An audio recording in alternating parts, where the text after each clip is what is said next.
This week, the FFG team remote viewed Tether's 2-year performance and how it would be affected by EU's ban and MiCA regulations. What they got was darker than just a crypto pegged to the United States dollar.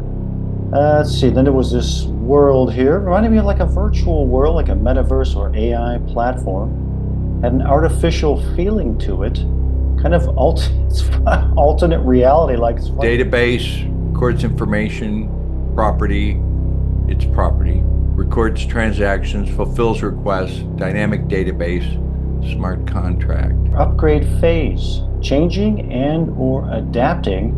A quote-unquote next phase comes online, which is what they're looking to do apparently.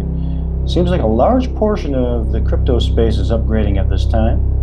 Upgrading and quote-unquote going online. Much more integrations taking place. There's some bizarre imagery that came through. You become part of the blockchain. Biometric personal data is incorporated into the data collection. This is insidious. I felt like this might have a problem feel to it.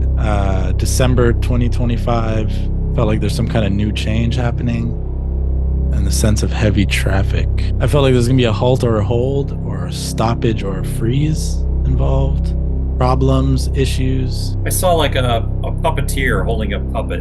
You know how you have the little marionette little device? That's kind of what I saw with like a little doll. Ties into that manipulation stuff. A sense of interference or a conflict of interest.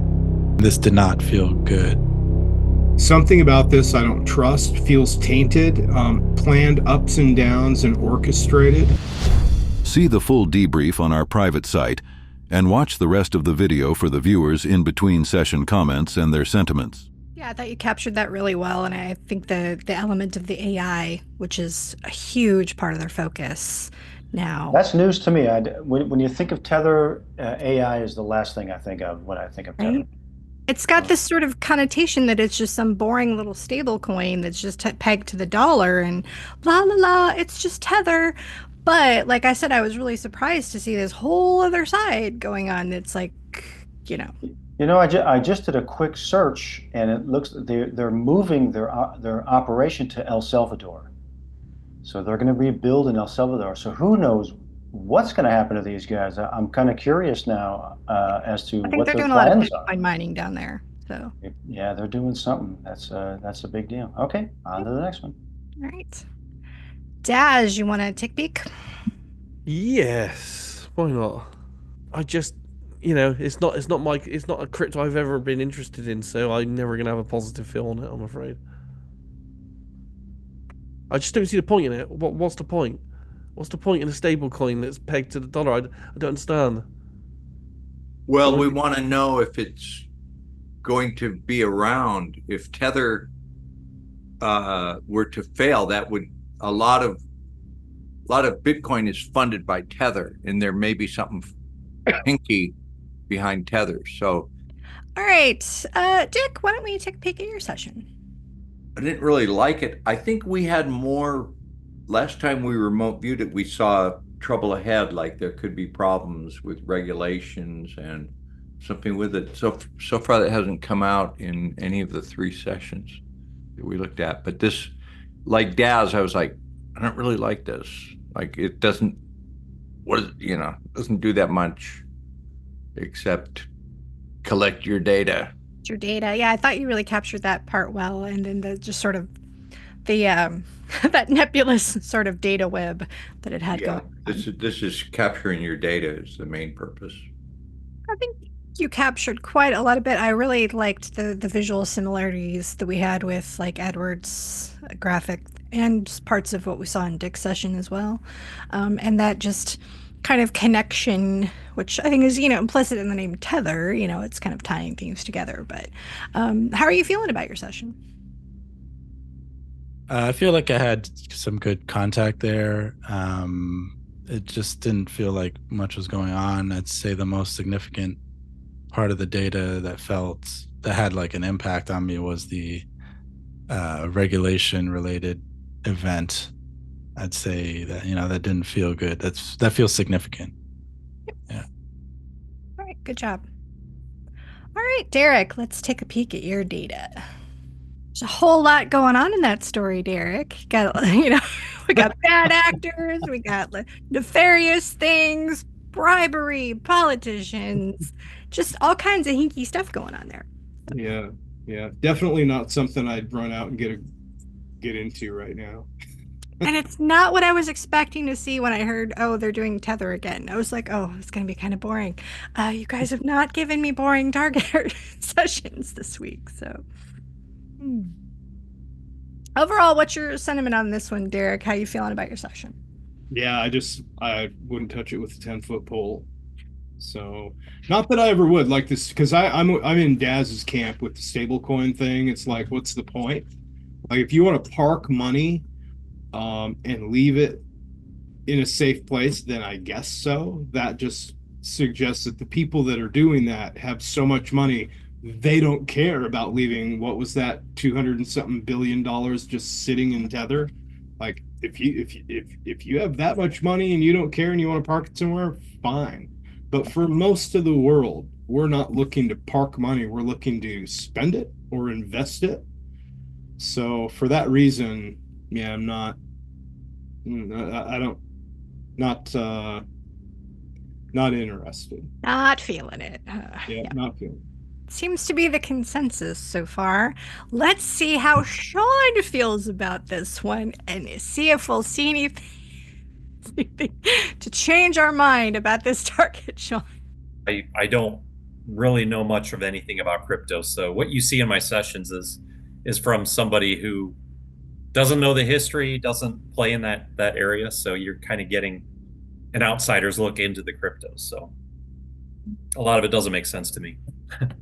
No, but the metaphors are solid. They speak very clearly to the impression that you got about the target, and more so than just that, they back up what the other guys' sessions have kind of picked up on, that they're, regardless of how that plays out, there does appear to be over the board a lack of warm and fuzzy feeling about this one on multiple fronts, I would say. So, from a remote viewing perspective, I used to get frustrated when I would get metaphors because I wanted to get real, literal target data, and I would get a metaphor, and I'm like, well, like, why am I getting that? But over time, I've grown to appreciate the metaphors because you can get a lot more information below the surface that you just can't get with the literals. So when I get a mix of data, with the metaphors, I'm like, oh, a metaphor. What does this mean? And I kind of dig into it. So, yeah. Well, the subcon, like so much of how we think and relate to things is done through symbolism and all that. So I think it's a much better way to convey information than just straight up data sometimes. So. Yeah. Thanks, Courtney. Sean, I think it's a milestone when you're a good enough remote viewer to where you can recognize the difference between, pure raw data and that this is a metaphor, because that's a very different concept. And at this, that's my take on it. Yeah. Thanks, Derek. Well, and so much too, like, I guess, anyone who's sort of studied the occult or symbolism, those kind of things have impact. They have messages. Certain colors mean something, certain shapes and objects, so it all has it's a visual language that we're able to tap into, that just adds to the flavor, I think. So Absolutely. yeah. I'm really looking forward to seeing what you got in your analysis, Courtney. Yeah, there were some interesting things, and it was, I will say, from me, like, I was not anticipating the kind of potentially dark turn or the creepy turn that the data was showing. And then when I got into the target research, I was super creeped out. So I was not expecting that from boring old Tether. So that was a shock for me in all of this as well. So we want to go around the horn. Anybody got any last thoughts before we put a pin in Tether for this time? And we didn't really get a huge sense that those MiCA regulations were going to have a significant impact. I think some wallet issues, but well, we know that XRP has launched a stablecoin, And isn't HBAR got a stable coin, Edward? I believe they are coming out with one, yeah. HEUSD, I think. I just don't know when, but it's kind of in the building stage. They have a stablecoin platform that you can treat stablecoins on. Here's the fear of Tether was people were using Tether on exchanges to buy Bitcoin.